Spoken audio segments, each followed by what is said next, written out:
सभी को नमस्कार, मेरा नाम अभिषेक है और आप देख रहे हैं मैथ्स की क्लास। आप चाहे एसएससी सीजीएल दे रहे हो, एमटीएस दे रहे हो, सीएचएसएल दे रहे हो, आरआरबी, एनटीपीसी दे रहे हो, आरआरबी जेईई दे रहे हो, एएलपी दे रहे हो, ग्रुप डी दे रहे हो। सारे एग्ज़ाम्स के लिए ये क्वेश्चंस आपके लिए हैं। तो बिल्कुल पढ़ना चालू कर दीजिए, मैं एचसीएफ एलसीएम पढ़ा रहा हूँ, पीछे से मैंने काफ़ी सारी क्लासेस लेते आया हूँ और मैं चैप्टर वाइज़ आपको पूरा पढ़ा रहा हूँ।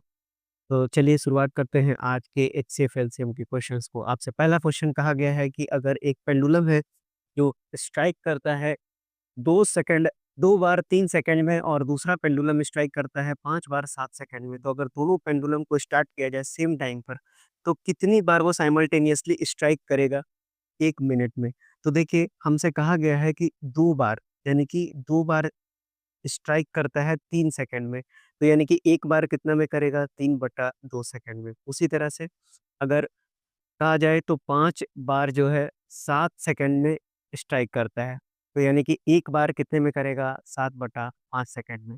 अब अगर हम 1 बार निकाल लिए दोनों के लिए, तो एक साथ जब हम स्टार्ट करेंगे साइमल्टेनियसली तो इतने सेकंड और इतने सेकंड में, यानी कि दोनों के बीच का डिफरेंस कितने सेकंड का आएगा अगर हम एक साथ दोनों को चालू करें? तो ये जो है एलसीएम इन दोनों का हमको निकालना पड़ेगा।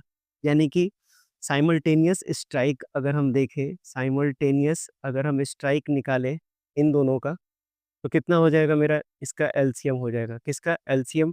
3/2 का और 7/5 का। अब इसका एलसीएम का फ़ॉर्मूला मैंने बता रखा है कि इन दोनों का एलसीएम और नीचे वाले का एचसीएफ। ये हो जाएगा 21 और नीचे का एचसीएफ 1 यानी कि 21 सेकंड। अब ये जो 21 सेकंड आया ये क्या बता रहा है?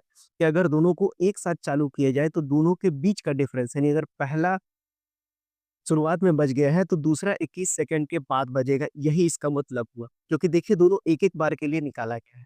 अब क्या बोला गया था हमको कि आप बताइए कि 1 मिनट में एक साथ अगर चालू किया जाए तो कितनी बार बजेगा? तो मैंने बताया 21 सेकंड का डिफरेंस है। अब 1 मिनट का मतलब क्या होता है? 60 सेकंड। अब 60 सेकंड में अब 21 दूना 42, 21 तिया 63, यानी कि 3 में तो 63 हो जा रहा है। यानी कि इस सवाल का उत्तर कितना हो जाएगा? 2 बार बजेगा। अब बोलिएगा कि नहीं 2 पॉइंट समथिंग आ रहा है। तो आप अगर ऑप्शंस को देखेंगे तो आपके पास 4 ऑप्शंस दिए हुए हैं। 2, 4, 5 और 3। 2, 4, 5 और 3 दिए हुए हैं। तो अब आपका इस सवाल का उत्तर कितना हो जाएगा? 2 बार। वैसे भी अगर आप नहीं निकालना चाहते हैं तो 1 मिनट में कितना सेकंड होता है? 60 सेकंड होता है।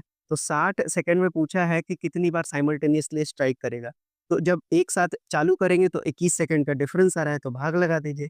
अब ये कितना हो जाएगा? 3 सत्ते 21, 3 बीस 60 हो गए। तो 7 दूना के 14, 6/7 आ गया। तो भी आप देखिए होल नंबर को ही लीजिएगा ना आप, अलग तो लीजिएगा नहीं। तो यानी कि 2 बार ही स्ट्राइक करेगा। तो आपको दोनों में से जो मेथड पसंद आए, आप दोनों को अपना सकते हैं।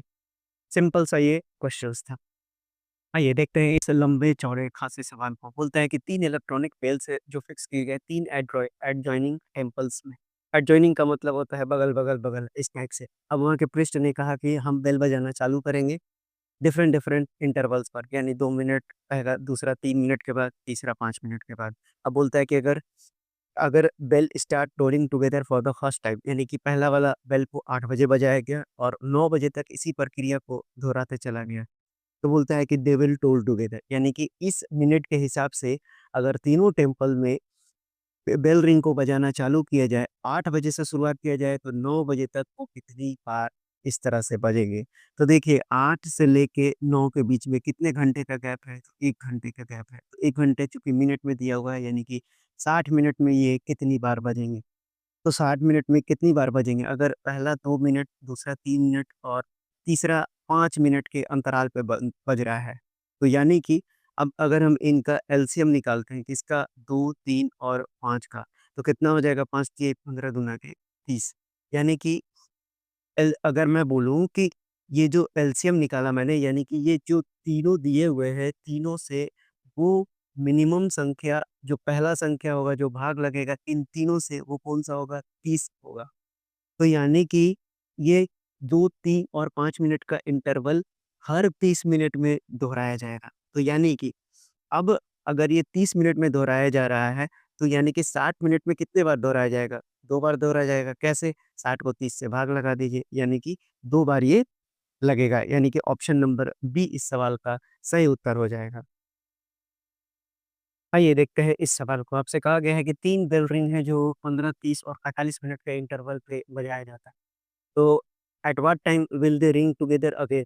यानी कि अगली बार वो फिर कब से एक साथ बजेंगे, जब वो साइमल्टेनियसली 8 बजे चालू किया गया था। देखिए तो मैंने बताया आपको कि अगर एक साथ शुरुआत हो रहा है यानी कि 15 मिनट, 30 मिनट और 45, तो इन तीनों का जो एलसीएम आएगा यानी कि वो मिनिमम नंबर आ जाएगा आपके पास 15, 30 और 45 से भाग लगने वाला पहला मिनिमम नंबर, वही तो होगा ना जो इसके इंटरवल को रिपीट कराएगा। तो यानी कि अगर मैं एलसीएम ले लेता हूँ इसका 15, 30 और 45 का, तो इसका एलसीएम वो मिनिमम नंबर कौन-सा होगा? तो वो 90 होगा। यानी कि अब ये मिनट था ना, तो यानी कि 90 मिनट आ गया ये इसका एलसीएम। तो बोलता है कि अगर 8 बजे इनको शुरुआत किया गया था, तो अगला जो बजेगा, एक साथ बजने की प्रक्रिया जो चालू होगी, जो 15, 30 और 45 पर शुरुआत की गई थी, तो अगला जब एक साथ बजना चालू होगा, तो वो क केवें मिनट के बाद बजेगा? तो 90 मिनट के बाद बजेगा। तो यानी कि 8 बज के 90 मिनट तो होता नहीं है, तो 8 इसमें 60 और 30 कर दीजिए, तो यानी कि 8 और ये 1 जुड़ के हो जाएगा 9 में 9 बज गया और साथ ही साथ 30 मिनट हो गया, यानी कि साढ़े 9 बजे की बात की जा रही है, यानी ऑप्शन नंबर बी इस सवाल का सही उत्तर हो जाएगा। आइए बढ़ते हैं अपने अगले सवाल पे। अगला सवाल आपसे कहता है कि which of the following number is divisible by 7, 11 और 13? याद रखिएगा 7, 11 और 13 से बोला है कि वो कौन-सा नंबर है जो डिविजिबल हो जाएगा। तो 7, 11 और 13 का एलसीएम ही वो नंबर होगा जो उससे डिविजिबल होगा, ज़ाहिर-सी बात है। और अब आपको पूरी तरह से दिमाग में रखना है कि 7, 11 और 13 का एलसीएम भी 1001 आता है और गुना भी 1001 आता है। अब इससे संबंधित कुछ बातें बता दूँ। अब 1001 है तो दिए गए ऑप्शंस में आपसे बोलता है कि कौन-सा नंबर डिविजिबल है, तो निश्चित रूप से 1001 से पहला तो कटेगा नहीं, दूसरा भी नहीं कटेगा, तीसरा भी नहीं। अब आप 1001 का स्क्वायर आपको बिल्कुल याद होना चाहिए, तो 1001 का स्क्वायर ऑप्शन नंबर डी दिया हुआ है, यानी कि 1002,001 ये आपको दिमाग में रखना है। बिल्कुल, 1001 से संबंधित और 7, 11, 13 से संबंधित इतनी बातें याद रखनी है आपको। अब आइए आपको एक और तरीका बताते चलें, अगर कोई भी नंबर है यानी कि एक्स, वाई, जेड 3 डिजिट की बात करूँ, अगर वो 2 बार रिपीट करता है, तो भी ये 1001 से भाग लग जाएगा। यानी अगर मैं 1, 2, 3 की बात करूँ, 1, 2, 3 की बात करूँ। अगर आप इसको 1001 से भाग लगाएँगे तो इसका रिज़ल्ट भी 1, 2, 3 आएगा। अब आप कोई सा भी नंबर पेयर रख के देखिए 3-3 यानी कि अगर मैं 7, 8, 9 रखूँ, 7, 8, 9 रखूँ और अगर मैं इसको 1001 से भाग लगाऊँगा तो भी ये 7, 8, 9 ही आएगा। तो ये था 1001 से संबंधित इतनी सारी बातें और ये रहा इस सवाल का सही उत्तर यानी कि ऑप्शन नंबर डी। तो ये सारी चीज़ आप ये कॉन्सेप्ट पूरा अपने कॉपी में नोट कर लेंगे और याद रखेंगे। यहाँ पर भी 7, 11, 13 आएगा, 1001 दिखना चाहिए या फिर ऐसे नंबर जो 2 बार रिपीट हो, वो 1001 से बार-बार पूछा जाता है या 7, 11, 13 से पूछा जाता है, तो आपको याद रखना है कि वही नंबर रिपीट हो जाता है। आइए देखिए इस बेहतरीन सवाल को। देखिए ये हर एग्ज़ाम में पूछा जाने वाला सवाल है। बेस लेवल का क्वेश्चन है, बोलता है कि इन फाइंडिंग द एचसीएफ यानी कि एचसीएफ निकालने के दौरान 2 नंबर का डिवीज़न मेथड से ये पाया गया कि कोसेंट 1, 5 और 2 है।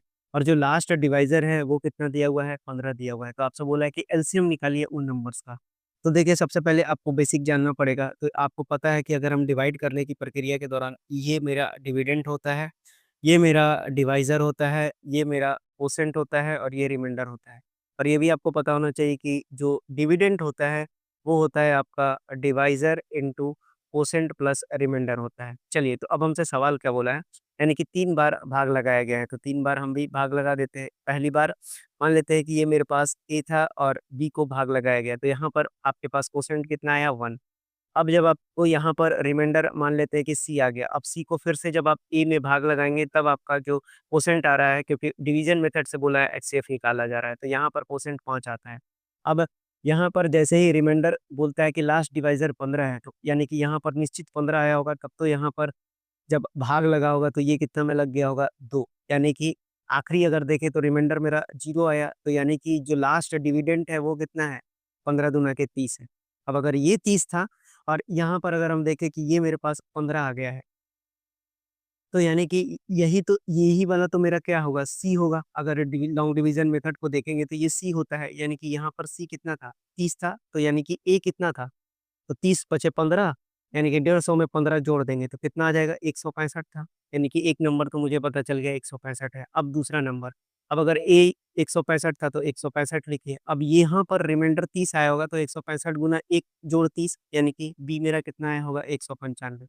तो यानी कि वो 2 नंबर कौन से थे जिनका एचसीएफ निकालने के लिए कहा गया था, तो वो था 165 और 195। तो ये तो 2 नंबर आपको मिल गए।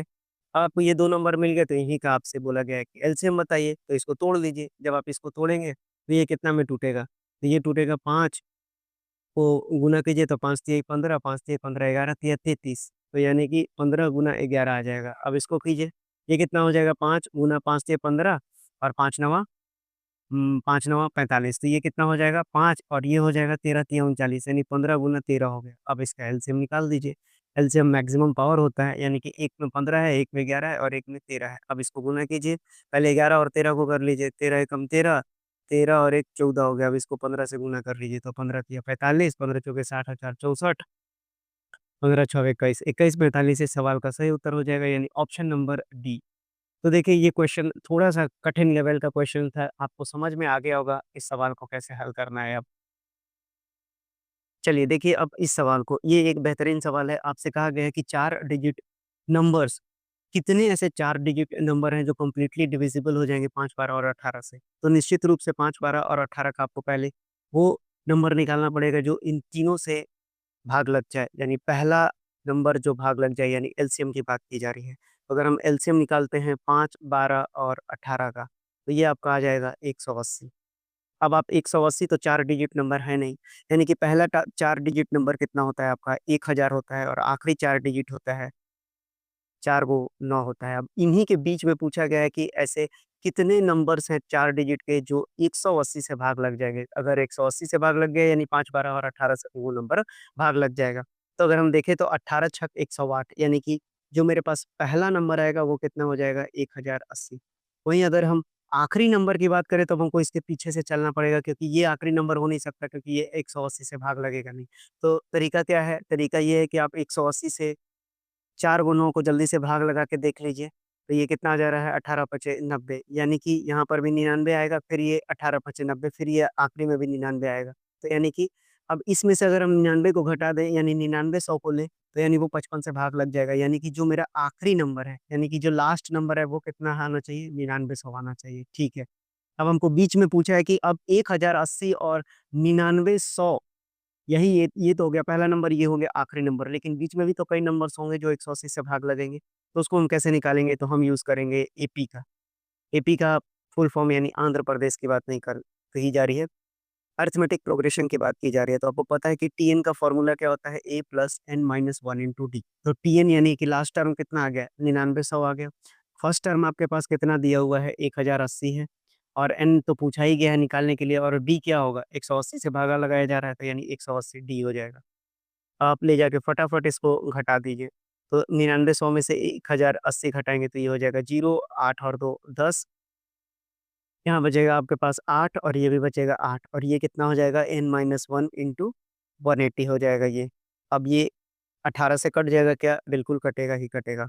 18 चौक 72, अब 72 और उसके बाद आप जोड़ लीजिए तो यानी कि 18 9 बस 88 यानी कि n-1 बराबर 49 आ गया तो n की वैल्यू 50 आ गई। यानी कि 1000 और 9999 के बीच में ऐसे 50 संख्या हैं जो 5, 12 और 18 के एलसीएम से भाग लग जाएँगे।